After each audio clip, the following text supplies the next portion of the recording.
Το ψηλότερο βουνό του ηλιακού συστήματος κάνει το Everest να μοιάζει με λοφάκι. Βρίσκεται στο γειτονικό πλανήτη τον Άρη και ονομάζεται Olympus Mons, παίρνοντας το όνομά του από το δικό μας Όλυμπο. Έχει ύψος 22 χιλιόμετρα, δηλαδή είναι 2,5 φορές ψηλότερο από το Everest. Η βάση του έχει διάμετρο περίπου 600 χιλιόμετρων, καλύπτοντας έκταση συγκρίσιμη με μια ολόκληρη χώρα όπως η Πολωνία. Αλλά πώς έγινε τόσο τεράστιο?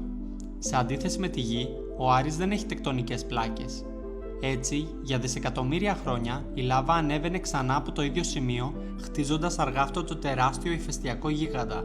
Οι επιστήμονες εκτιμούν ότι η τελευταία του έκρηξη έγινε πριν από περίπου 25 εκατομμύρια χρόνια. Σε πλανητική κλίμακα, αυτό θεωρείται σχετικά πρόσφατο, γι' αυτό και δεν αποκλείουν το ενδεχόμενο να είναι ακόμη ενεργό.